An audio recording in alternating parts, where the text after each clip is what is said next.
Very good morning to all of you. कैसे हैं बच्चे? आई होप आप लोग अच्छे होंगे और आप लोगों की पढ़ाई बहुत अच्छी चल रही होगी। आप लोगों का राकेश सर कॉमर्स क्लासेस पे बहुत बहुत स्वागत है। और इस चैनल पे हमने बेटा सीए फाउंडेशन की भी क्लासेस स्टार्ट कर दिया है। तो लास्ट क्लास में हम लोगों ने करा था बेसिक क्या होता है, क्या कंडीशंस होता है कि जिसके थ्रू आप सीए फाउंडेशन की कोर्स कर सकते हैं, क्या 12th के बाद आपको करना चाहिए, या आप सीए का कोर्स करना चाहते हो तो आपको ग्रेजुएशन के बाद करना चाहिए। इसके बारे में मैंने लास्ट क्लास में बताया था। बट उसमें एक छोटी सी प्रॉब्लम था बेटा कि वहाँ पर साउंड को लेकर के थोड़ा सा प्रॉब्लम था। मेरा टीम ने जब चेक किया तो मेरे को बताया कि सर उसमें थोड़ी सी वॉइस को लेकर के दिक्कत आई बेटा। तो इसके लिए तो सॉरी, मैं हाथ जोड़कर आप लोगों से सॉरी कहना चाहता हूँ। थोड़ा सा आप लोग मैनेज करेंगे। तो चलिए आज हम लोग स्टार्ट करते हैं, उससे आगे हम बढ़ते हैं। तो मैंने लास्ट क्लास में आपको बताया था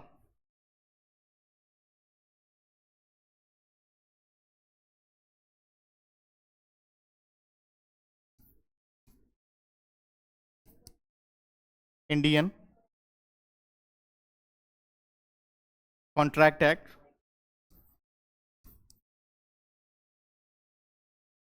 1872, 1872।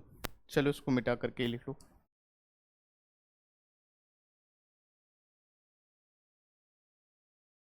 1872 की हमने बात करा था।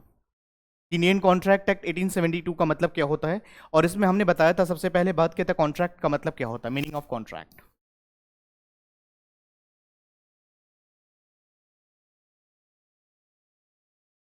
Meaning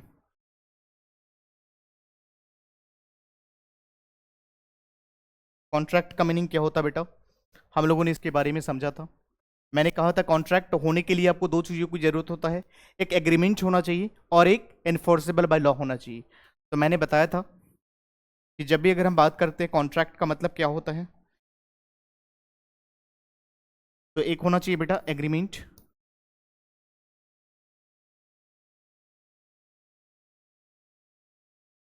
agreement. मैंने एग्रीमेंट को आगे बाइफरकेट किया था दो पार्ट में, कि मैंने बताया था कि एग्रीमेंट की अगर हम बात करें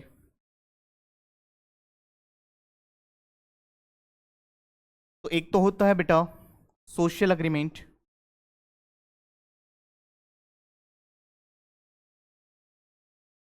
और एक मैंने बताया था आपको कि एक होता है commercial agreement.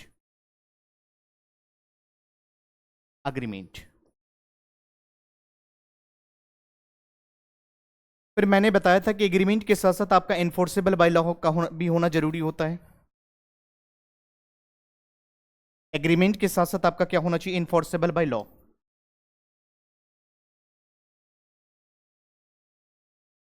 Enforceable by law क्या होता है, एनफोर्सेबल बाय लॉ का मतलब, इसका मतलब भी हम समझेंगे बेटा। इसका मतलब मैंने बताया था कि suit file case in court of law, जिसको लॉ में आप लेकर के जा सकते हैं या सूट फाइल कर सकते हैं या केस कर सकते हैं, हम उसको कहते हैं इन्फोर्सेबल बाय लॉ। तो जब भी अगर हमने बात करा कि कॉन्ट्रैक्ट का मतलब क्या होता है बेटा, तो सबसे पहले क्या होना चाहिए, offer plus acceptance. Offer plus acceptance, और इसके साथ अगर एनफोर्सेबल बाय लॉ अगर जुड़ जाता है तो ये क्या बनता है, कॉन्ट्रैक्ट बन जाता है।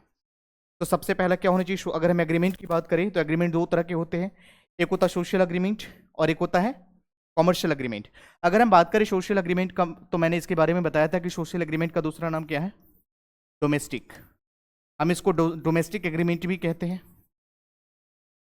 एक चीज और आपको ध्यान रखना, एग्रीमेंट का जो वर्ड जो है बेटा, और एग्रीमेंट का जो कॉन्सेप्ट जो है वाइड होता है, जबकि कॉन्ट्रैक्ट का जो कॉन्सेप्ट होता है नैरो अप्रोच होता है। समझ गए? इसीलिए बताया गया कि all agreements are contract but all contracts are not an agreements. समझ के बात को? तो यहां पर चलिए आगे हम बात करते हैं एनफोर्सेबल बाय लॉ और इन दोनों का मतलब क्या होता है। तो यहां तक क्या क्लियर है? कॉन्ट्रैक्ट के बारे में मैंने बताया था कॉन्ट्रैक्ट क्या होता है। तो कॉन्ट्रैक्ट होने के लिए बेटा दो चीज़ों की जरूरत होता है, एक एग्रीमेंट और दूसरा enforceable by law. Enforceable by law का मतलब क्या होता है, मैंने बताया suit file case in court of law. तो ये दो चीज़ों का आपका ध्यान रखना, फिर हम आगे बढ़ते हैं बेटा। इसके बाद अगर हम बात करें तो मैंने कहा कॉन्ट्रैक्ट इक्वल टू, कॉन्ट्रैक्ट बराबर क्या होना चाहिए बेटा, ऑफर ऑफर को हम प्रपोजल कहते हैं, ठीक है। इसके बाद क्या होना चाहिए, कंसिडरेशन। और अगर इसके साथ बेटा अगर जुड़ जाती है,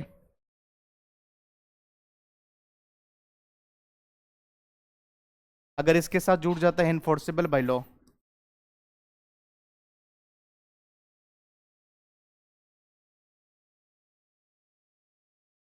तो ये क्या बनता है बेटा, कॉन्ट्रैक्ट बनता है। तो मैं कह सकता हूं कि अगर ऑफर के साथ अगर एनफोर्सेबल बाय लॉ को अगर जोड़ दिया जाए तो बेटा क्या बन जाएगा, कॉन्ट्रैक्ट बन जाएगा। आई बात समझ में? तो यहां पर प्रपोजल कह लो, ऑफर कह लो, दोनों का मतलब सेम होता है। आगे मैं आपको चैप्टर में पढ़ाऊंगा प्रपोजल क्या होता है, ऑफर क्या होता है।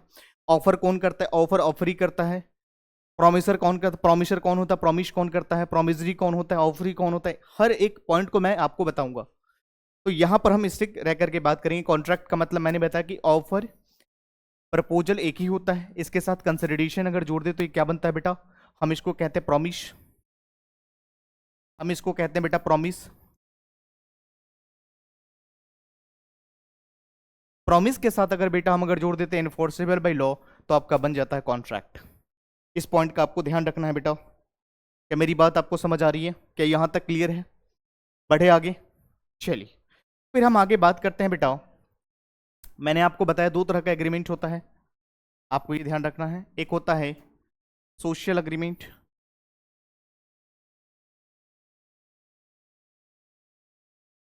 एक सोशल अग्रीमेंट होता है जिसका दूसरा नाम क्या होता है बेटा, जिसका दूसरा नाम की अगर हम बात करें तो हम इसको कहते हैं domestic agreement.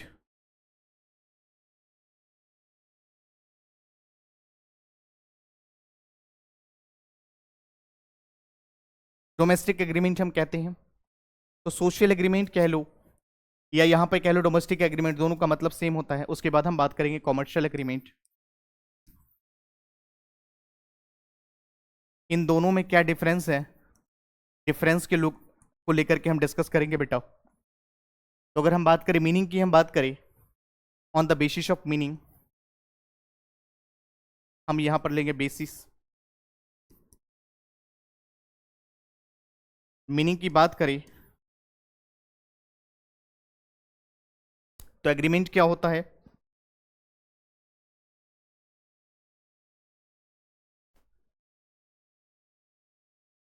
An agreement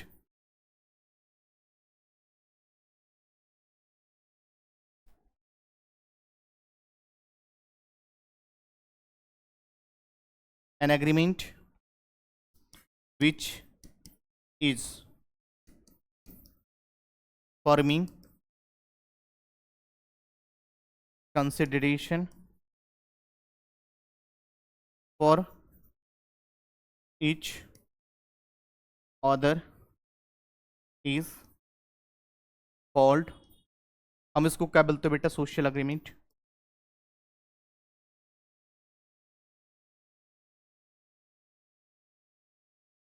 an agreement which is forming consideration for each other is called agreement, हम इसको क्या बोलते हैं बेटा।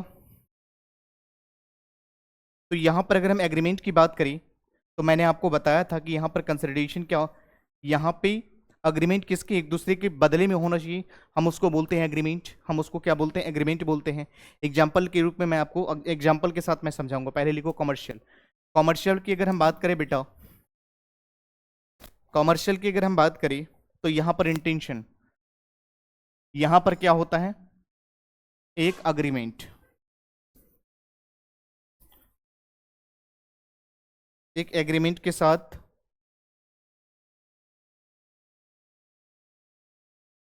एग्रीमेंट के साथ अगर बेटा अगर जुड़ जाता है एनफोर्सेबल बाय लॉ, लॉ, तो ये क्या बनता है बेटा, कॉन्ट्रैक्ट बनता है। और यहां पर अगर हम बात करें तो यहां पर सोशल एग्रीमेंट में क्या होता है, intention to create legal relationship missing होता है। और यहां पर कमर्शियल अग्रीमेंट की अगर बात करें तो it assumed that intention to create legal relation is present. यहां पर intention to create legal relationship क्या होता है बेटा? प्रेजेंट होता है। यहां पर अगर मान लीजिए एग्रीमेंट है, एनफोर्सेबल बाय लॉ है, तो यहां पर कॉन्ट्रैक्ट बनेगा बेटा। बट सोशल एग्रीमेंट की अगर हम बात करें तो यहां पर क्या होता है? यहां पर अगर हम बात करें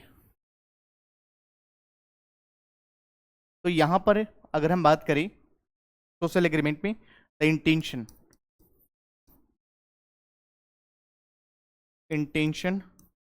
to create legal relations is missing.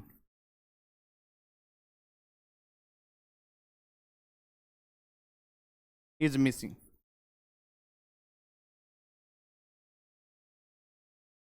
यहां पर मिसिंग होता है बेटा। एग्रीमेंट तो होता है लेकिन यहां पर कॉन्ट्रैक्ट नहीं बनता है। बट यहां पर ऐसा मान करके चलते हैं बेटा कि ये कॉन्ट्रैक्ट बनता है। फिर हम बात करते हैं, अगर यहां पर कमर्शियल नेचर की बात करें, ये एक सोशल एग्रीमेंट और एक कमर्शियल एग्रीमेंट। तो अब हम आपको बता करके चले बेटा, अगर हम बात करें एग्जाम्पल के थ्रू मैं आपको समझाऊं। चलिए आगे मैं लिखता हूं। एग्रीमेंट के बारे में मैं आपको समझाने का प्रयास कर रहा हूं। एग्रीमेंट को समझाने के लिए मैंने एक एग्जाम्पल लिया है। यहां पर मिस्टर एक्स है। मिस्टर एक्स ने मिस्टर वाई को कहा कि मैं अपना कार तुम्हें बेचना चाहता हूं। इसने कहा मुझे स्वीकार है, लेकिन मैं ऐसे फ्री में नहीं लेता, मैं इसके बदले में तुम्हें 2 लाख रुपया दूंगा। यहां पर क्या है? First promise. Mister x to y, mister x to mister y. And second promise, mister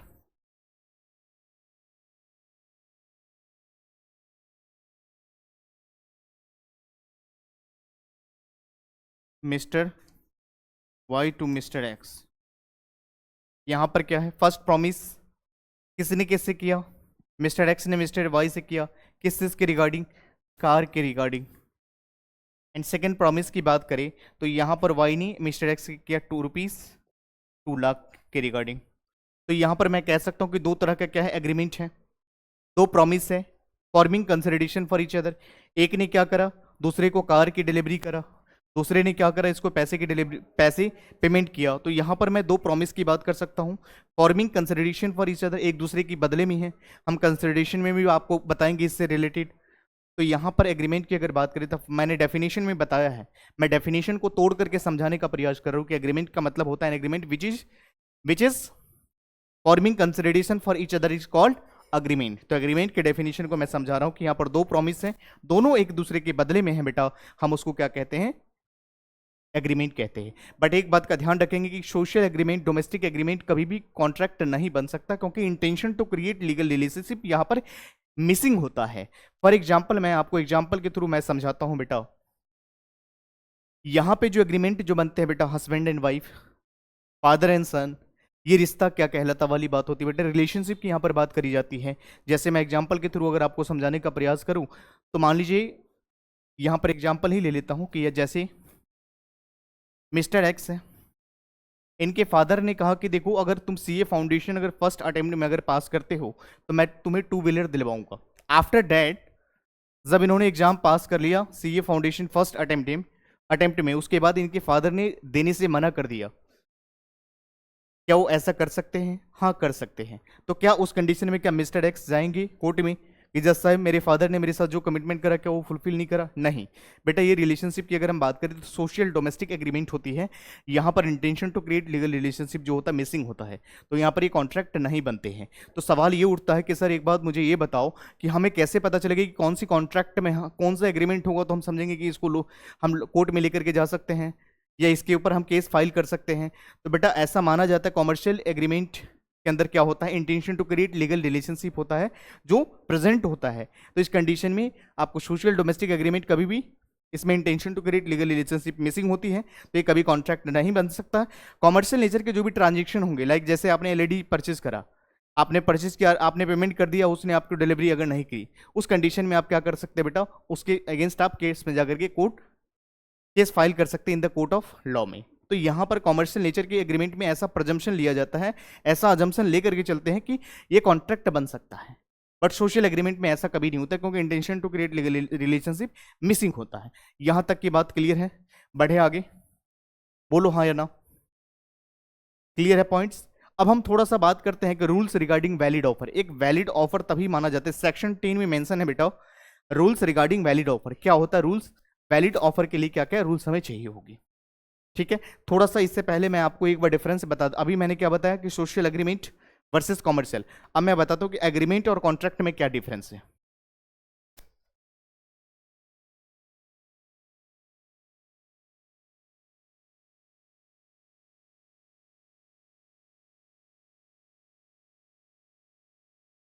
देखो यहां पर बेसिस,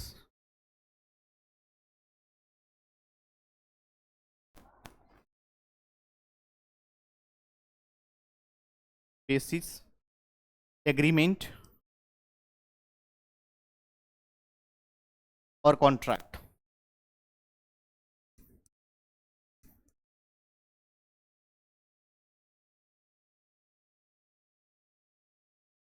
चलो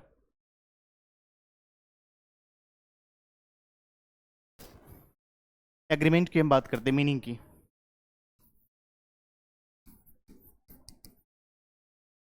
मीनिंग की बात करें तो एग्रीमेंट का मतलब क्या होता है? An agreement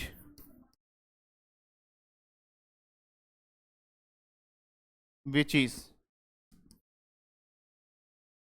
forming consideration for each other is called agreement। ये होता है एग्रीमेंट। कॉन्ट्रैक्ट होने के लिए बेटा क्या होना पड़ेगा? एग्रीमेंट होना पड़ेगा, प्लस अगर इन्फोर्सेबल बाय लॉ है।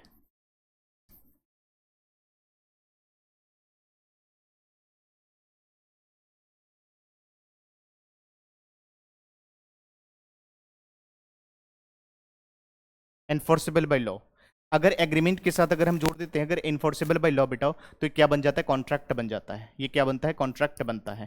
ये बात का ध्यान रखेंगे। एनफोर्सेबल बाय लॉ का मतलब क्या होता है, क्या डेफिनेशन लिखा हुआ है लॉ के अंदर, इस चीज की हम डिस्कशन करेंगे बेटा। तो अगर हम बात करें एनफोर्सेबल बाय लॉ का मतलब क्या होता है, तो यहां पर बताया गया है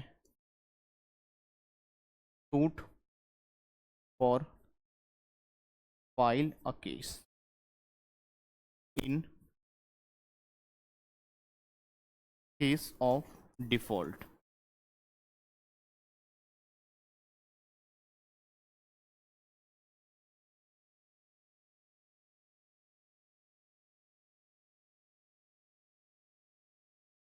कहने का मतलब ये है कि इन्फोर्सेबल बाय लॉ का मतलब ये होता है कि एक पार्टी दूसरे पार्टी के ऊपर केस तभी कर सकता है जब सामने वाला पार्टी क्या करेगा? डिफॉल्ट करेगा। उस कंडीशन में इसके पास इंटेंशन होता है, राइट्स होता है कि क्या कर सकता है? कॉन्ट्रैक्ट आप फाइल सूट कर सकते हो।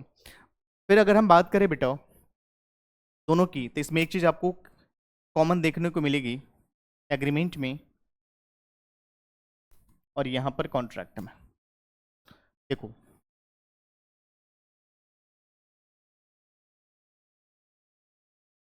अग्रीमेंट और यहां पर क्या है आपका? कॉन्ट्रैक्ट। कॉन्ट्रैक्ट की बात करें बेटा तो एग्रीमेंट क्या है आपका? एग्रीमेंट की अगर हम बात करें तो यहां पर एग्रीमेंट आपका क्या है? Broad.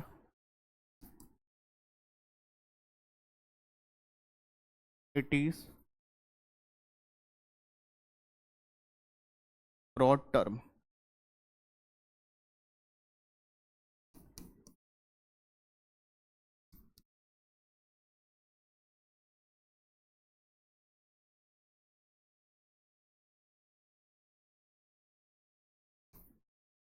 It is narrow concept. ये क्या है बेटा? नैरो कॉन्सेप्ट है। इसलिए बता गया जितनी भी एग्रीमेंट्स होते हैं, जितने भी एग्रीमेंट्स होते हैं वो कॉन्ट्रैक्ट बन सकते हैं, लेकिन जितने भी कॉन्ट्रैक्ट्स होते हैं वो एग्रीमेंट नहीं बन सकते हैं। तो यहां पर अगर हम बात करें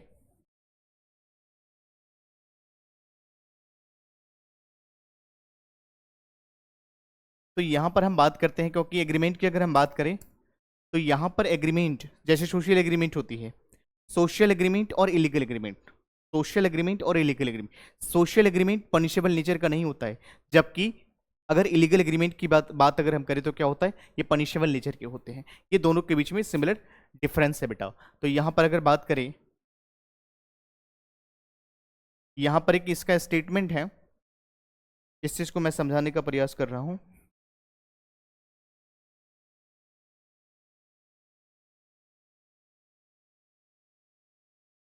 एग्रीमेंट्स में, एग्रीमेंट्स में और यहाँ पर कॉन्ट्रैक्ट में।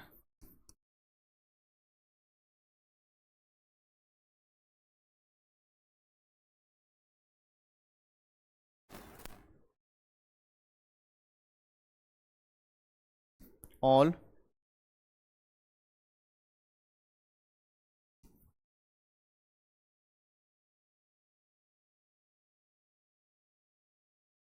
यहाँ पर, रुको मैं इसको आपको, एग्रीमेंट और कॉन्ट्रैक्ट, मैं नेक्स्ट स्लाइड में आपको इसको यहीं पे मैं आपको एक्सप्लेन कर देता हूँ। एग्रीमेंट है और ये कॉन्ट्रैक्ट है, तो यहाँ पर हमने क्या बात करा कि ये नैरो कॉन्सेप्ट है और यहाँ पर क्या है, एक ब्रॉड कॉन्सेप्ट है। तो एग्रीमेंट की अगर हम बात करें तो यहाँ पर हम क्या करते हैं, दो प्रॉमिस होना चाहिए और एक दूसरे के बदले में होना चाहिए। तो यहाँ पर हम इस चीज की बात करते हैं। कॉन्ट्रैक्ट की अगर हम बात करें तो यहाँ पर यह बताया गया कि जितनी भी कॉन्ट्रैक्ट्स होती है, क्योंकि सारे एग्रीमेंट कॉन्ट्रैक्ट कभी बनता नहीं, आपको भी पता है, जैसे सोशल एग्रीमेंट कभी कॉन्ट्रैक्ट बन सकता नहीं, तो इसलिए एक स्टेटमेंट दिया है कि all contracts are an agreements but all agreements are not contract. तो ये चीज का आपका ध्यान रखना है। क्लियर है? आपको आगे मैं बताऊंगा, डायरेक्ट क्वेश्चंस में पूछा भी गया है कई बार एग्जामिनेशन में कि all contracts are agreement but all agreements are not contract. चलो आगे हम करते हैं। फिर हम बात करते हैं rules regarding valid offer. Rules regarding एक वैलिड कॉन्ट्रैक्ट होने के लिए क्या क्या हमें रूल्स की जरूरत होता है।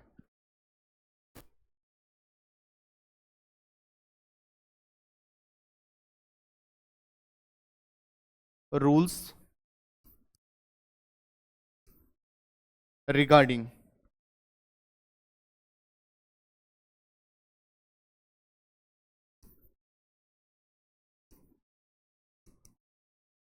Valid contract. एक वैलिड कॉन्ट्रैक्ट होने के लिए हमें क्या रूल्स को फॉलो करना पड़ेगा, इसके बारे में हम डिस्कस करेंगे। एक वैलिड ऑफ कॉन्ट्रैक्ट होने के लिए, पहले कॉन्ट्रैक्ट का बात करते हैं उसके बाद हम करेंगे। एक वैलिड कॉन्ट्रैक्ट होने के लिए आपको क्या क्या रूल्स चाहिए, तो सबसे पहले क्या चाहिए होगा उसके बारे में हम डिस्कस करेंगे वन बाय वन। क्या होना चाहिए सबसे पहले, ऑफर। ऑफर को हम प्रपोजल भी बोलते हैं।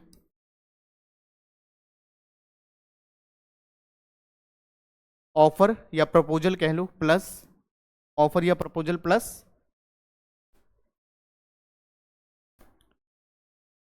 ऑफर प्लस प्रपोजल और agreement plus enforceable by law. यानी कॉन्ट्रैक्ट की अगर हम बात करें तो हम यहां पर कह सकते हैं ऑफर या प्रपोजल कह लो, ऑफर एंड एक्सेप्टेंस, इस तरह से भी हम कह सकते हैं। तो सबसे पहला क्या होना चाहिए आपका, ऑफर प्लस एक्सेप्टेंस होना चाहिए।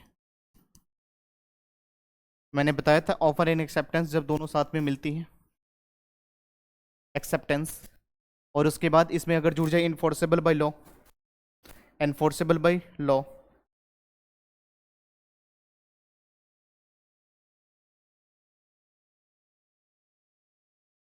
तो ये बनता है बेटा कॉन्ट्रैक्ट। ये चीज मैंने आपको बताया था सबसे पहला। सेकंड पॉइंट में आपको करना होगा, ऑफर एंड एक्सेप्टेंस होना चाहिए, ऑफर एंड एक्सेप्टेंस या एनफोर्सेबल बाय लॉ। सेकंड में आप करोगे इसमें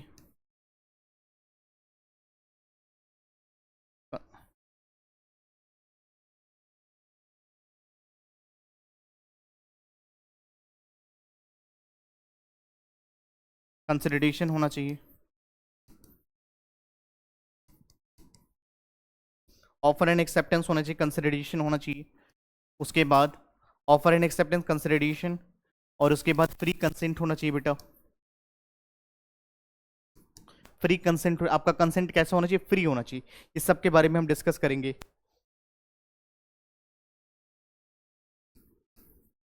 फ्री कंसेंट के अलावा क्या होना चाहिए बेटा? लॉफुल ऑब्जेक्ट होना चाहिए।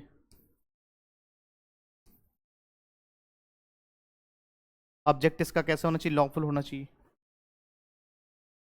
Lawful object, lawful consideration.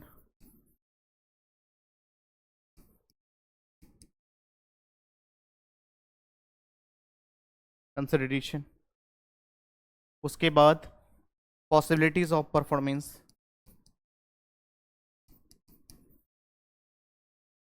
Performance,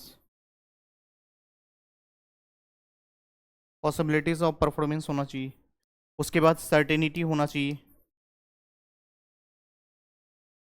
lawful object होना चाहिए, लॉफुल कंसिडरेशन होना चाहिए, पॉसिबिलिटीज ऑफ परफॉर्मेंस होना चाहिए, सर्टेनिटी होना चाहिए बेटा, और नॉट एक्सप्रेसली।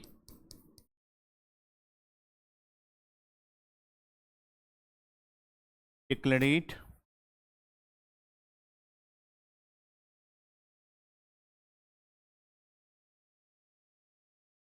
वॉइड। इसके अलावा अगर हम बात करें बेटा, तो 9 नंबर में आपका होना चाहिए कैपेसिटी, कैपेसिटी ऑफ पार्टीज।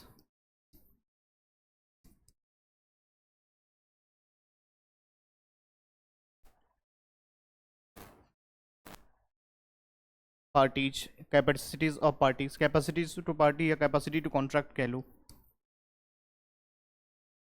दोनों का मतलब सेम ही है। इसके बाद अगर बात करें, कुछ अदर भी होते हैं। ये सारे के सारे क्या है बेटा? सेक्शन 10 में मेंशन है essential elements of a valid contract. एक वैलिड कॉन्ट्रैक्ट होने के लिए क्या क्या इसेंशियल एलिमेंट्स की रिक्वायरमेंट होती है, तो इसके बारे में हम डिस्कस करेंगे एक एक करके। सबसे पहला क्या होना चाहिए? ऑफर एंड एक्सेप्टेंस होना चाहिए। ऑफर एंड एक्सेप्टेंस होना चाहिए सबसे पहले। क्लियर है पॉइंट्स? मैंने ऑफर को आप प्रपोजल भी कहते हो, आगे आने वाले रिमेनिंग जो नेक्स्ट चैप्टर है उसमें मैं आपको बताऊंगा। एनफोर्सेबल बाय लॉ, ये मैंने आपको बताया कि ऑफर और प्रपोजल एक ही होता है। इसमें एनफोर्सेबल बाय लॉ अगर कर देते हो तो आपका कॉन्ट्रैक्ट बन जाता है। तो हम सिमिलरली कह सकते हैं offer plus acceptance plus enforceable by law. उसके बाद कंसिडरेशन होना चाहिए। कंसिडरेशन का मतलब क्या होता है? Something in return. हम इसको लैटिन वर्ड में कहते हैं क्विड प्रो क्यू, इसका मतलब होता है समथिंग इन रिटर्न, इसके बदले में होना चाहिए। प्री कंसेंट का मतलब क्या होना चाहिए? Object of consent was free. अगर कंसेंट अगर मान लीजिए फ्री नहीं है, अगर कोर्शन के थ्रू हो रहा है, अंडर इन्फ्लुएंस के थ्रू हो रहा है, मिस रिप्रेजेंटेशन के थ्रू हो रहा है, या फ्रॉड के थ्रू अगर कोई कॉन्ट्रैक्ट बनता है बेटा, तो voidable at the option of agree party के ऊपर डिपेंड करता है। फिर आगे देखेंगे किसी भी कॉन्ट्रैक्ट का ऑब्जेक्ट कैसा होना चाहिए? लॉफुल होना चाहिए। यानी ओफीम बेचने का काम, गांजा चरीस बेचने का काम बेटा क्या होता है? इलीगल टाइप की एक्टिविटीज होती है। तो यहां पर आपका कॉन्ट्रैक्ट का ऑब्जेक्ट कैसा होना चाहिए? लॉफुल होना चाहिए, बिल्कुल, जिससे कानूनन रूप में हर जगह पे हर व्यक्ति उसको एक्सेप्ट कर सके। लॉफुल कंसिडरेशन की हम बात करते हैं, ऑब्जेक्ट आपका लॉफुल होना चाहिए, वैलिड होना चाहिए, कंसिडरेशन आपका लॉफुल होना चाहिए। ठीक है। उसके बाद पॉसिबिलिटीज ऑफ परफॉर्मेंस की अगर हम बात करें, एग्जाम्पल मैं लेता हूं यहां पर, जैसे मान लीजिए मिस्टर एक्स है, इसका डेड बॉडी पड़ा हुआ है,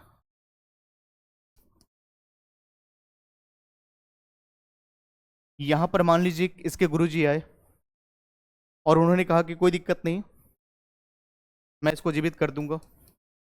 इन्होंने कहा कि मुझे आप 5 लाख रुपए दो, मैं इसको अभी जीवित कर दूंगा।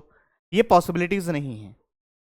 तो कॉन्ट्रैक्ट का जो टर्म्स होना चाहिए बेटा कैसा होना चाहिए? पॉसिबिलिटी और परफॉर्मेंस होना चाहिए। जो कॉन्ट्रैक्ट ऐसा हो जिसको आप परफॉर्म कर सको, ऐसा होना चाहिए। आपका ऑब्जेक्ट कैसा होना चाहिए? परफॉर्मेंस होना चाहिए या पॉसिबल होना चाहिए, जिसको आप परफॉर्म कर सके। ये चीजें ध्यान रखना है। ऐसा नहीं होना चाहिए जिसको आप, जैसे आप कह रहे हो कि मैं चांद तारे को तोड़ लाऊंगा, तो ये नॉट पॉसिबल बेटा, कि ऐसा कभी होता नहीं है, ये कहने वाली बातें होती है।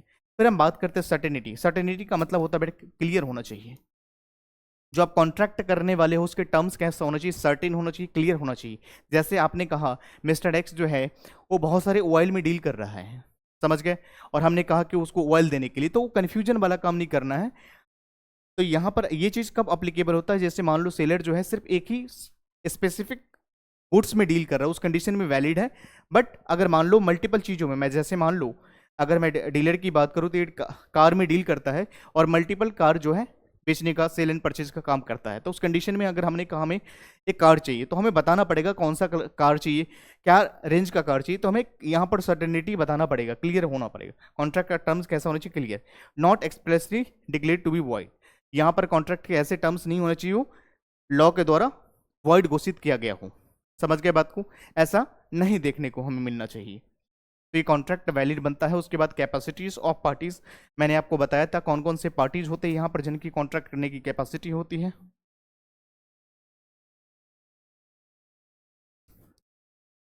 Contracting capacity, contracting capacity to do contract,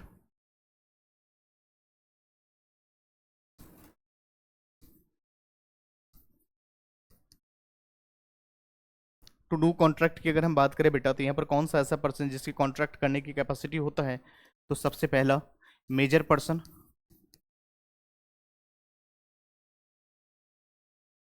उसके बाद sound mind,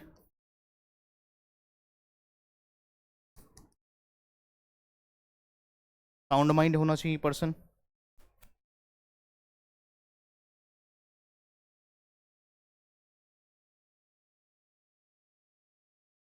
persons not declared to be void. ऐसा नहीं होना चाहिए कि person not declared to be void, तो कैसा पर्सन होना चाहिए, मेजर होना चाहिए, साउंड माइंड होना चाहिए, person not expressly declared to be void का मतलब ऐसा होता कि ऐसा पर्सन जिसको लॉ के द्वारा वॉइड घोषित नहीं किया गया हो, या ऐसे पर्सन जो लॉ के द्वारा जेल, कभी भी वो जेल में नहीं गया हो, ऐसे कॉन्ट्रैक्ट पर्सन के साथ आप कॉन्ट्रैक्ट कर सकते हो। और कौन कौन से ऐसे पर्सन होते हैं जिनके साथ आप कॉन्ट्रैक्ट नहीं कर सकते हो, उसके बारे में मैं बताता हूँ। Persons to persons not to do contract,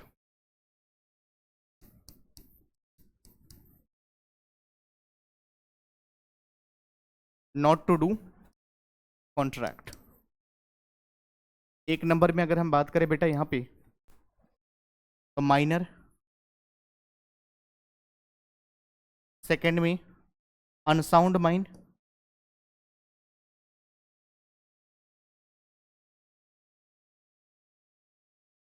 persons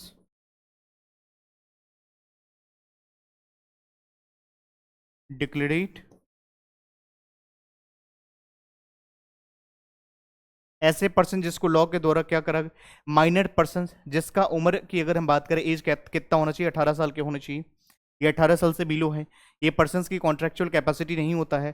फिर हम बात करते हैं अनसाउंड माइंड पर्सन, इनके कॉन्ट्रैक्ट करने की कैपेसिटी नहीं होता। अनसाउंड पर्सन के अंदर क्या आता है, ड्रंकन आते हैं, इडियट पर्सन आते हैं, लुनेटिक पर्सन आते हैं बेटा, ये सारे के अंदर क्या होता है, कॉन्ट्रैक्चुअल कैपेसिटी नहीं होता कोई भी कॉन्ट्रैक्ट को परफॉर्म करने के लिए, या person declare to be void. ऐसे पर्सन जिसको लॉ के द्वारा क्या करा गया बेटा, इंसॉल्वेंट घोषित किया गया है, ये सारे पर्सन क्या है, कॉन्ट्रैक्ट कभी भी नहीं कर सकते हैं। मैं आगे आने वाले चैप्टर में आपको ये सारा कुछ बताऊंगा कि किस तरह से इसके साथ आपको कॉन्ट्रैक्ट करना चाहिए बेटा। यहां तक की पॉइंट्स क्लियर है। तो मैंने अभी आपको बताया ये रूल्स रिगार्डिंग वैलिड ऑफर की अगर हम बात करें बेटा, ये सेक्शन 10 में लिखा हुआ है, essential elements of a valid contract. आप इसको दूसरे शब्दों में भी कह सकते हो, इसेंशियल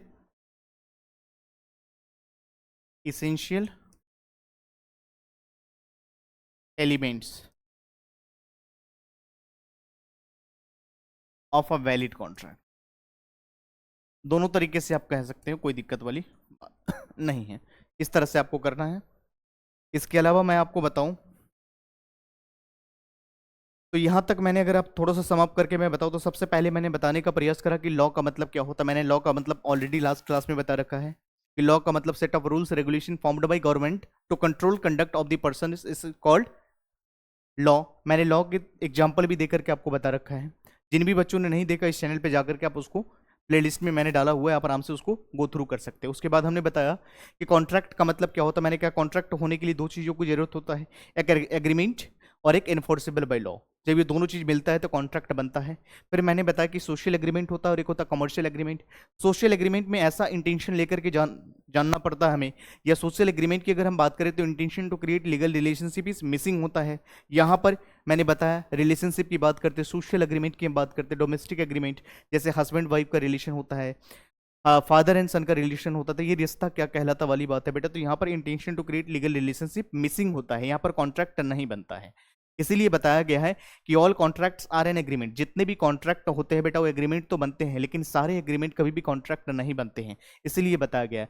फिर हमने कहा कॉमर्शियल एग्रीमेंट में ऐसा प्रिजम्पशन लेकर के जाना जाता है, या ऐसा प्रिजम्पशन लिया जाता है कि कॉन्ट्रैक्चुअल कैपेसिटी वहां पर होता है, intention to create legal relationship present होती है, तो ये कॉन्ट्रैक्ट बन सकता है आगे जाकर के। फिर मैंने उसके बाद बताया कि rules essential elements of a valid contract section 10 में मेंशन है, जिसमें सबसे पहले मैंने बताया कि ऑफर एंड एक्सेप्टेंस होना चाहिए। एक कॉन्ट्रैक्ट होने के लिए, एक वैलिड कॉन्ट्रैक्ट होने के लिए ऑफर एंड एक्सेप्टेंस होना चाहिए। उसके बाद मैंने बताया कि क्या होना चाहिए, कंसिडरेशन होना चाहिए, फ्री कंसेंट होना चाहिए, लॉफुल ऑब्जेक्ट होना चाहिए, लॉफुल कंसिडरेशन होना चाहिए, पॉसिबिलिटीज ऑफ परफॉर्मेंस होना चाहिए। इसके अलावा क्या होनी चाहिए बेटा, मैंने कहा person capacities of to parties होनी चाहिए, या person not declare to be void. तो ये सारे पॉइंट्स होना चाहिए बेटा, यहां तक मैंने आपको बताया। अब हम बात कर रहे हैं कि contract on the basis of formation, on the basis of execution, on the basis of enforceability. Types of contract की हम बात कर रहे हैं बेटा।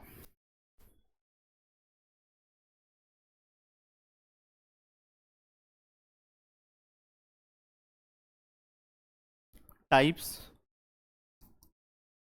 कॉन्ट्रैक्ट हम बात कर रहे हैं बेटा, types of contract.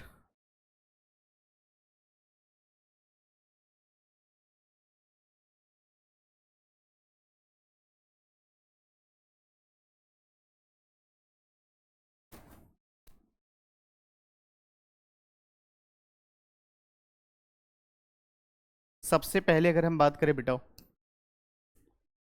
On the basis of, on the basis of formation,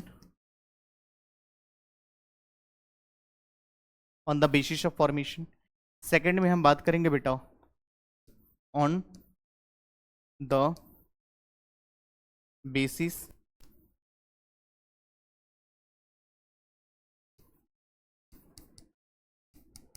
validity, और on the basis of validity है और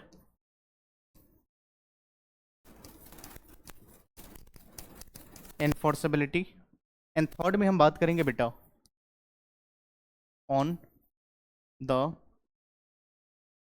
basis of execution.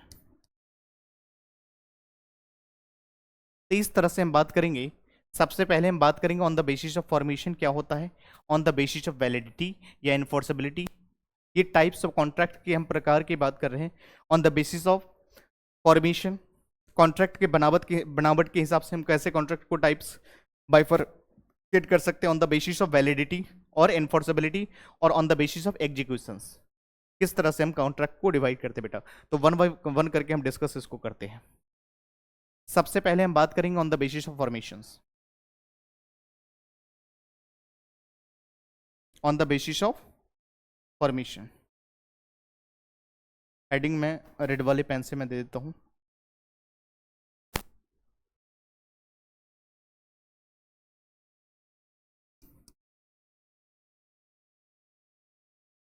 Formation. On the basis of formation contract को आप कितने टाइप्स में डिवाइड कर सकते हो, हम इसके बारे में डिस्कस कर रहे हैं। सबसे पहले अगर हम बात करें तो एक होता है एक्सप्रेस कॉन्ट्रैक्ट,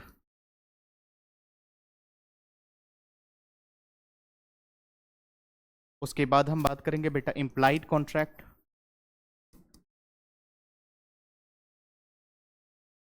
उसके बाद हम बात करेंगे बेटा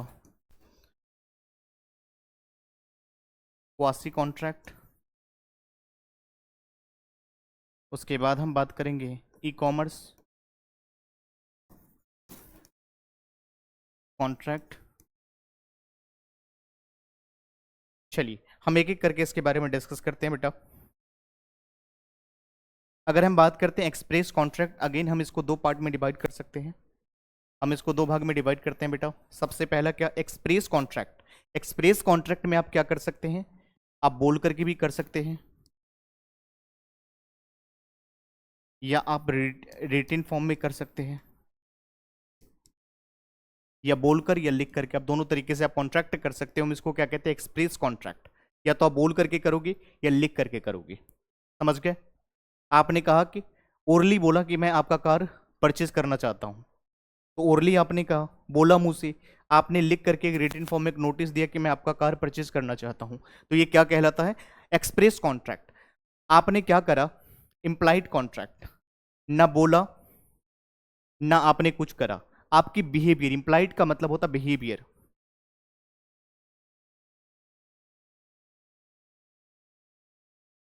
आपकी हरकत की वजह से कॉन्ट्रैक्ट होती, ना आपने बोला ना आपने लिख करके कॉन्ट्रैक्ट किया, फिर भी ये कॉन्ट्रैक्ट हो जाती है। एग्जाम्पल के थ्रू बेटा समझते हैं।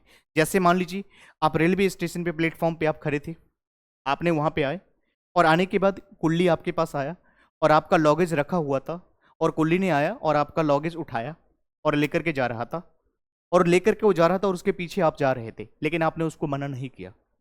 और जब वो लेकर के पहुंचा दिया सामान, वो डेस्टिनेशन पॉइंट पे लेकर के छोड़ दिया, उसके बाद उन्होंने पैसा मांगा आपसे, आपने देने से मना कर दिया बेटा, तो ऐसा आप नहीं कर सकते हैं, क्योंकि उन्होंने क्या करा, इम्प्लाइड ऑफर दिया और आपने एक्सेप्टेंस दे दी। एक्सेप्टेंस कैसे दिया आपने, आपने उनको ना तो बताया कुछ, ना उसने पूछा, ना आपने कुछ करा, उनकी आपके हरकतों की वजह से वहां पे कॉन्ट्रैक्ट हो चुका है।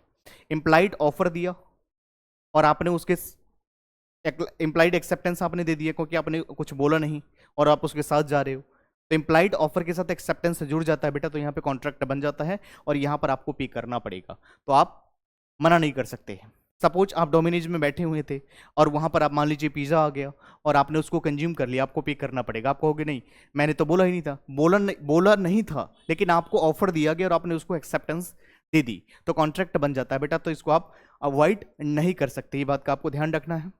आप मान लीजिए बस स्टैंड पे खड़े थे और वहां पर बस आया और बस रुका और आप अंदर चले गए, और जाने के बाद आपने पैसा देने से मना कर दिया, कहा मेरे जाने का मन नहीं था, तो ऐसा आप नहीं कर सकते।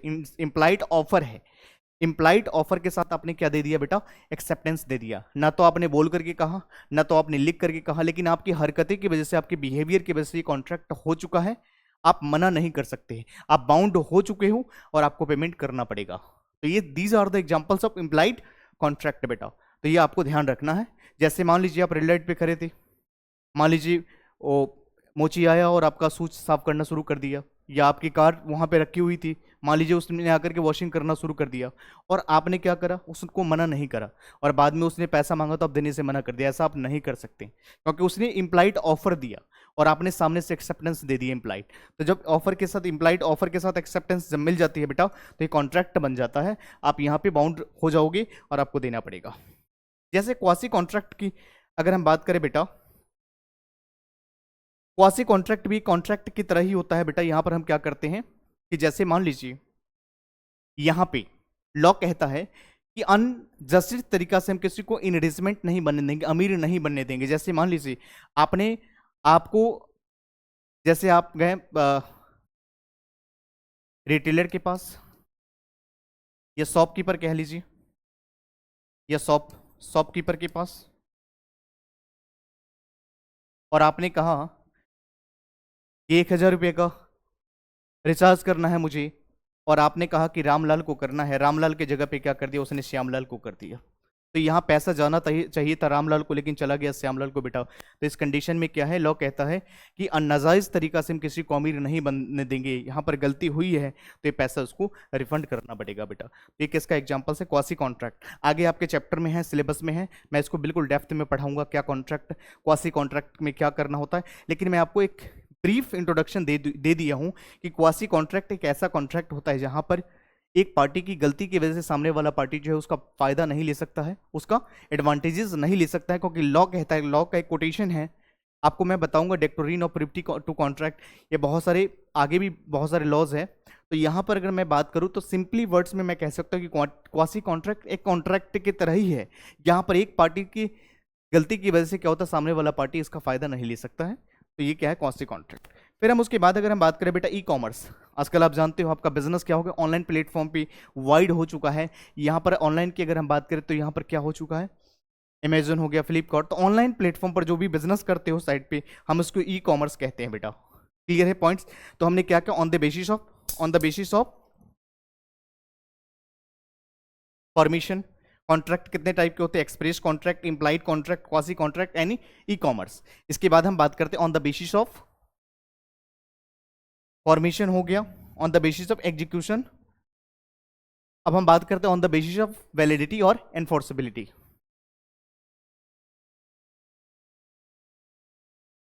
ऑन द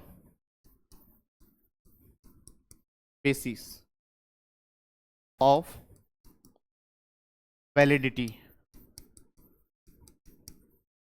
और enforceability.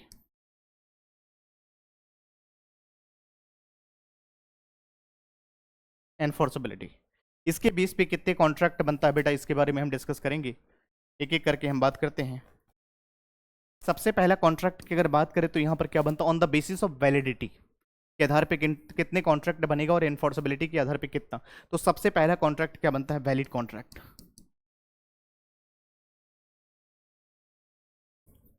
Valid contract, void contract, voidable contract,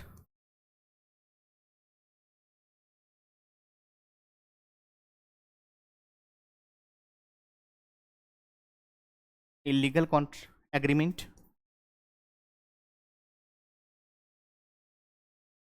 ये सारे क्या है बेटा, valid contract, void contract, voidable contract, illegal agreements. तो ये सारे के सारे क्या है बेटा, on the basis of validity और एनफोर्सेबिलिटी के आधार पे क्या है, ये कॉन्ट्रैक्ट। अब हम अगर बात करते हैं, आप कॉन्ट्रैक्ट कह लो, वैलिड कॉन्ट्रैक्ट बोलो या कॉन्ट्रैक्ट बोलो, दोनों में कोई डिफरेंस है नहीं।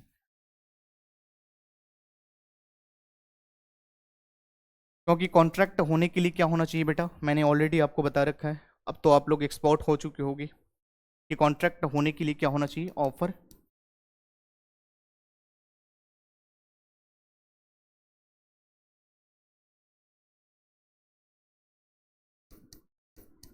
Offer plus acceptance. और इसके साथ अगर हम जोड़ दें enforceable by law. Enforceable by law का मतलब suit for case, file a case. तो वैलिड कॉन्ट्रैक्ट कह लो या कॉन्ट्रैक्ट कह लो, दोनों का मतलब सेम होता है। क्योंकि वैलिड कॉन्ट्रैक्ट की अगर बात करते हैं, जितने essential elements of a valid contract section 10 में जो भी मेंशन है, ऑफर एंड एक्सेप्टेंस, कंसिडरेशन होना चाहिए, ऑब्जेक्ट लॉफुल होना चाहिए, वैलिड कंसिडरेशन होना चाहिए, फ्री कंसेंट होना चाहिए, इसके बाद कैपेसिटी ऑफ पार्टीज होनी चाहिए। तो जितनी भी मैंने अभी आपका सेक्शन 10 में बताया सारा प्रेजेंट है। तो वैलिड कॉन्ट्रैक्ट कहो और कॉन्ट्रैक्ट कहो, दोनों का मतलब सेम है। तो वैलिड कॉन्ट्रैक्ट को आप कॉन्ट्रैक्ट भी कह सकते हो, क्योंकि जितने इसेंशियल एलिमेंट्स है सेक्शन 10 में गिवन है बेटा, वो सारे प्रेजेंट होती है इस कंडीशंस में। फिर हम बात करते हैं बेटा कि क्या होता है वॉइडेबल। वॉइडेबल कॉन्ट्रैक्ट का मतलब क्या होता है, इसके बारे में हम चर्चा करेंगे। Void void contract, wide contract का अगर हम करें बेटा, एग्जांपल के थ्रू मैं आपको समझाता हूं। सेकंड, वाइड कॉन्ट्रैक्ट, मैरिज का कॉन्ट्रैक्ट आपने देखा होगा बेटा, शादी की अगर हम बात करें, मैरिज कॉन्ट्रैक्ट। मैरिज कॉन्ट्रैक्ट में क्या होता है बेटा, ऑफर होता है और एक्सेप्टेंस होता है।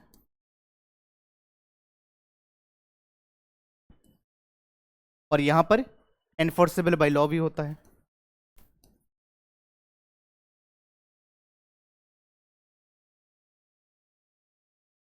Enforceable by law. तो अगर हम बात करें वॉइड कॉन्ट्रैक्ट को, मैं एग्जांपल के थ्रू समझाता हूं। जैसे मान लीजिए मिस्टर एक्स है, इसकी शादी होने वाली थी बेटा, मैरिज रिया के साथ। अब अगर हम बात करें बेटा यहाँ पर मिस्टर एक्स की, अगर हम बात करें, इसका मैरिज था मिस रिया के साथ, बट जब ये कॉन्ट्रैक्ट बना था बेटा तो क्या था, वैलिड था।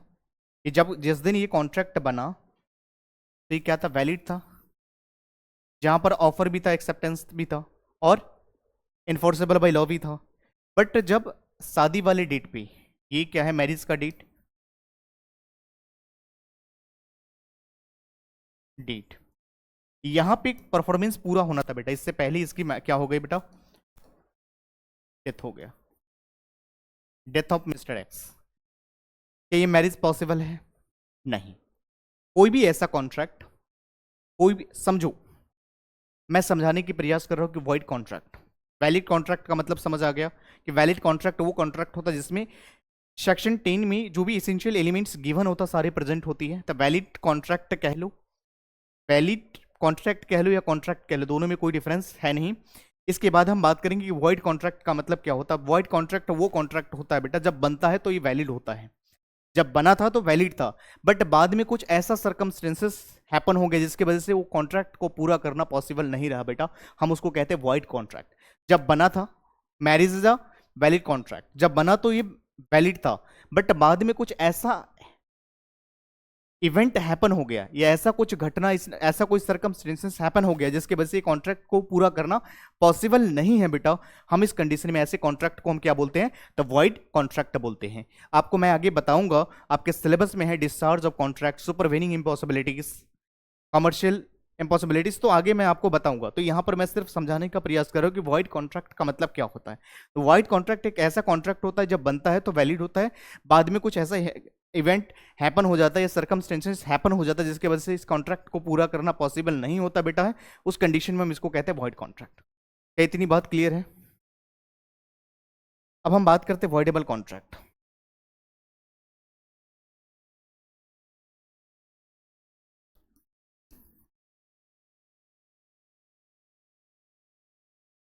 वो आई डेबल,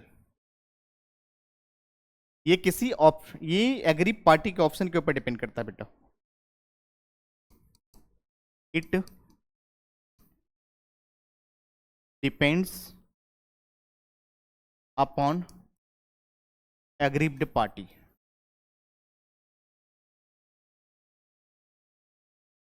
एग्रीव्ड पार्टी ऑप्शन, ये एग्रीव्ड पार्टी की ऑप्शन के ऊपर बेटा डिपेंड करता है, एग्रीव्ड पार्टी।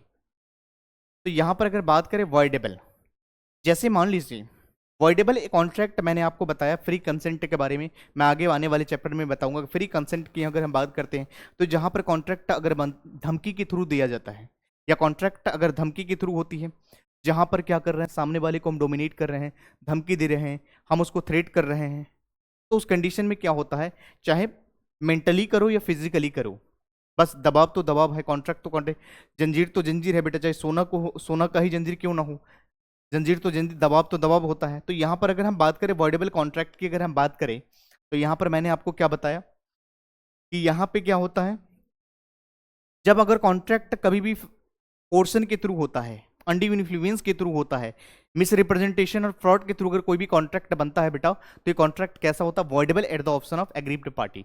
तो यहाँ पर कोई भी कॉन्ट्रैक्ट किया जाता है बेटा दबाव में, धमकी दे करके, थ्रेट करके, कमिट करके, सुसाइड करके, इस तरह की धमकी दी जाती है बेटा। यहाँ पे आप पढ़ोगे commit to suicide is a coercion or not, तो आपको आगे मैं बताऊंगा जब फ्री कंसेंट वाले चैप्टर में पढ़ाऊंगा। सिंपली आप समझ लो वॉइडेबल कॉन्ट्रैक्ट एक ऐसा कॉन्ट्रैक्ट होता है जो किसी भी एग्रीव्ड पार्टी के ऊपर डिपेंड करता है। जैसे मान लो आपको मैंने धमकी दिया कि आप अपना कार मुझे जो है 50,000 में सेल कर दो,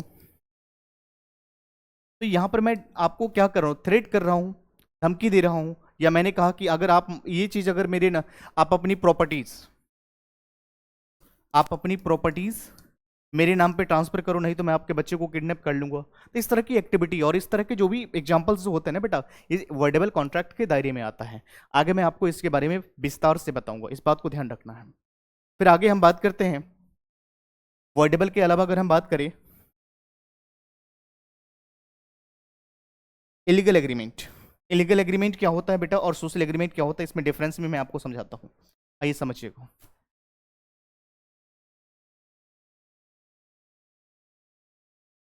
इलीगल एग्रीमेंट,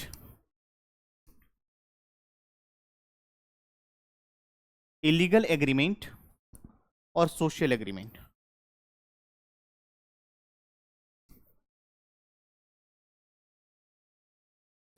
इलीगल एग्रीमेंट और सोशल एग्रीमेंट। देखो, इलीगल एग्रीमेंट का ऑब्जेक्ट कैसा होता है, इसका ऑब्जेक्ट कैसा होता है बेटा, पनिशेबल नेचर का होता है।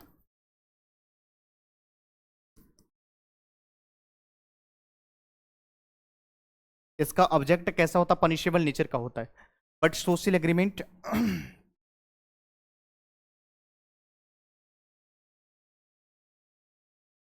It is not a punishable nature.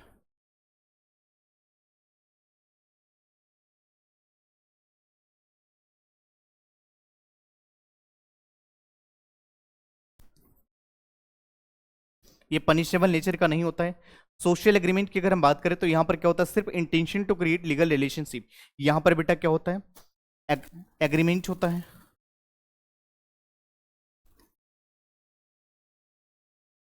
यहां पर एग्रीमेंट की अगर हम बात करें तो यहां पर ऑफर प्लस एक्सेप्टेंस तो होता है। बस यही है कि क्रिएट रिलेशनशिप, अगर हम बात करके to create legal relationship missing होता है। सोशल एग्रीमेंट में क्या होता है, हम कोर्ट में इसको लेकर के नहीं जा सकते। लेकिन ये क्या होता है, इलीगल एग्रीमेंट क्या होता है, पनिशेबल नेचर का होता है। यहाँ पर हम क्या करते हैं, ओफियम बेचने का काम करते हैं, गांजा बेचने का काम करते हैं, चरस बेचने का जो एक्टिविटी होती है, गैम्बलिंग टाइप का जो एक्टिविटीज होता है बेटा, ये किस में आता है, इलीगल एग्रीमेंट के दायरे में आता है। तो यहाँ पर कंसर्न पार्टी जो होते हैं बेटा, यहाँ पर उनको सजा भी दी जाती है। जैसे अगर हम इलीगल एक्टिविटीज की बात करें कि आपने कहा कि मैं गवर्नमेंट आपको जॉब दिलवा दूंगा, आप मुझे इतना पैसा पे करो, ये क्या है बेटा, इलीगल एग्रीमेंट ही तो है। आप इलीगल वर्क कर रहे हो, एक्टिविटी कर रहे हो, तो यहाँ पर कंसर्न पार्टीज को सजा भी हो सकती है, फाइन भी देना पड़ सकता है बेटा। बट सोशल एग्रीमेंट के अंदर कभी भी ऐसा नहीं होता। सोशल एग्रीमेंट क्या होता है, ऑफर एंड एक्सेप्टेंस तो होता है बेटा, intention to create legal relationship सिर्फ मिसिंग होती है। क्योंकि यहां पर सोशल एग्रीमेंट है, खून का रिश्ता है बेटा, तो इस कंडीशन में क्या होता है, सोशल एग्रीमेंट कभी भी कॉन्ट्रैक्ट नहीं बन सकता है। बट अगर हम इलीगल एग्रीमेंट की बात करें तो ऑलवेज कभी भी ये कॉन्ट्रैक्ट नहीं बन सकता, क्योंकि इसका ऑब्जेक्ट ही खराब है। मैंने आपको क्या बताया, अगर हम बात करें तो सोशल एग्रीमेंट क्या होता है बेटा, सोशल एग्रीमेंट के थ्रू जो एग्रीमेंट बनता है हम उसको क्या कहते हैं, वॉइड। इसके थ्रू अगर कोई एग्रीमेंट बनता है बेटा, हम इसके वॉइड एग्रीमेंट कहते हैं। और सोश इलीगल एग्रीमेंट के थ्रू अगर कोई एग्रीमेंट अगर बनता है बेटा, हम इसको कहते हैं illegal agreement.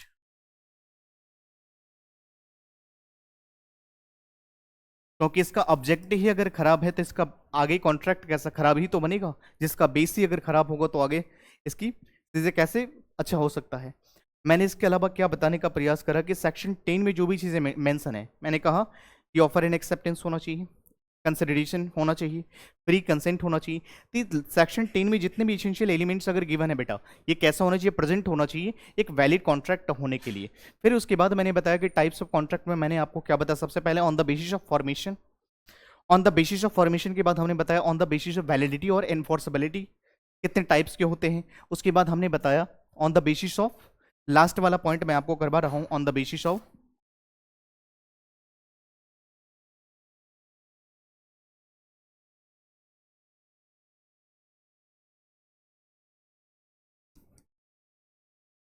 On the basis of execution. Execution on the basis of execution. Execution का मतलब होता है बेटा निभाने वाली बात करी जाती है यहाँ पर। तो एग्जीक्यूशंस की अगर हम बात करें on the basis of executions, किस तरह से आप कॉन्ट्रैक्ट यहाँ पर कर सकते हो। तो सबसे पहले अगर हम बात करें एग्जीक्यूशंस की, तो हम आपको यहाँ पर बताएंगे, आप एक करोगे सबसे पहले एग्जीक्यूटेड कॉन्ट्रैक्ट। एग्जीक्यूटेड कॉन्ट्रैक्ट, उसके बाद आप करोगे बेटा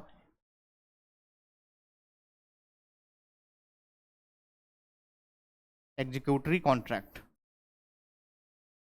एग्जीक्यूटरी कॉन्ट्रैक्ट की अगर हम बात करें बेटा, तो आगे जाकर के हम इसको दो भाग में डिवाइड कर सकते हैं।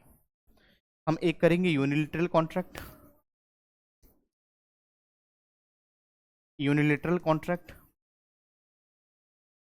और एक होता बाइलेटरल।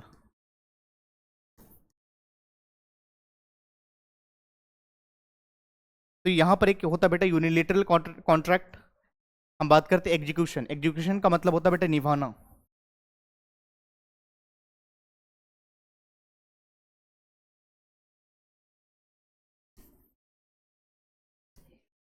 एग्जीक्यूशन का मतलब होता है बेटा निभाना।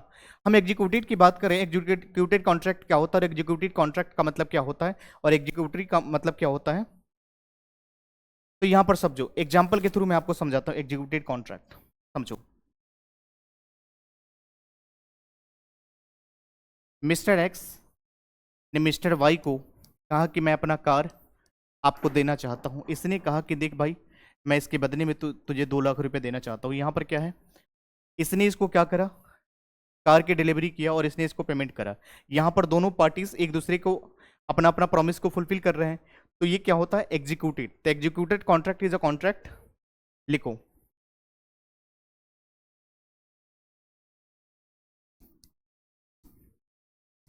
Executed contract is contract where both parties performed each other is called executed। Executed contract जहां पर क्या होता है बेटा, दोनों पार्टीज अपने अपने वादा को परफॉर्म करते हैं, हम उसको कहते हैं एग्जीक्यूटेड कॉन्ट्रैक्ट। यहां पर दोनों पार्टी अपने अपने जो वादा होता, परफॉर्मेंस होता, उसको पूरा करते हैं। जैसे यहाँ पर मैंने अभी प्रीवियस आपको एग्जांपल दिया है कि यहाँ पर मिस्टर एक्स ने मिस्टर वाई को कार की डिलीवरी करी और यहाँ पर मिस्टर वाई ने मिस्टर एक्स को क्या 2 लाख रुपए का पेमेंट करा। यहाँ पर दोनों अपने अपने वादा पूरा कर रहे हैं, ये क्या होगा एग्जीक्यूटेड कॉन्ट्रैक्ट। फिर हम आगे बात करते हैं एग्जीक्यूटिव कॉन्ट्रैक्ट के बारे में। मैंने बताया था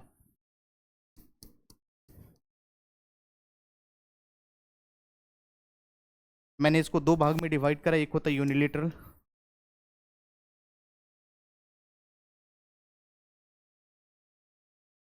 और एक होता बाइलेटरल।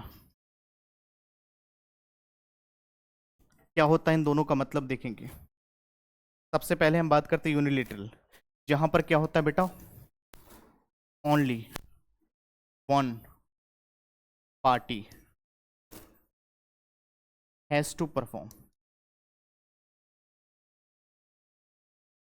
यहां पर एक पार्टी अपने वादा को पूरा कर रहा है बेटा, उसको यूनिलेटरल करते हैं कहते हैं। और यहां पर क्या होता है बेटा, दोनों पार्टी अभी क्या कर रहे हैं, आउटस्टैंडिंग है। ये दोनों जो फ्यूचर में अपने वादा को पूरा करने वाले हैं बेटा, हम इसको कहते हैं बाइलेटरल कॉन्ट्रैक्ट। तो यूनिलेटरल कॉन्ट्रैक्ट में एक पार्टी परफॉर्म करते हैं और यहां पर क्या होता है बाइलेटरल में दोनों पार्टी क्या होता है अभी परफॉर्म करना बाकी है। तो यहां तक मैंने आज की क्लास में आपको बताया। मैं एक बार सम अप करके बता देता हूं कि मैंने सबसे पहले आपको मीनिंग बताने का प्रयास करा। मीनिंग आप लोग करोगे कॉन्ट्रैक्ट का मतलब क्या होता है। उसके बाद हमने कहा कि डिफरेंस आपको करना है। फिर मैंने बताया आपको कि वैलिड ऑफर के लिए, वैलिड कॉन्ट्रैक्ट के लिए क्या क्या रूल्स हैं। फिर उसके बाद मैंने बताया टाइप्स ऑफ कॉन्ट्रैक्ट। तो यहां तक आप लोग क्या करोगे बेटा, रिवाइज करोगे। बाकी we will discuss in next class. यहां तक आप लोग अच्छे से रिवाइज कर लो। अगले क्लास में हम लोग बात करेंगे ऑफर एंड एक्सेप्टेंस क्या होता है, इससे आगे हम लोग कैरी ऑन करेंगे। तो यहां तक आपकी कॉपी में नोट्स होना चाहिए। और यहां पर सीए फाउंडेशन आपका सब्जेक्टिव एग्जामिनेशन होता है, तो यहां पर आपको चीज़ें लिख करके जितना प्रैक्टिस करोगे, केस स्टडी बेस्ड क्वेश्चन करोगे, उससे आपका कॉन्सेप्ट क्लियर होगा बेटा। सेक्शन कोड करना जरूरी नहीं है, चाहो याद है तो लिखो वरना ना लिखो तो भी चलेगा। ठीक है बेटा, थैंक यू सो मच।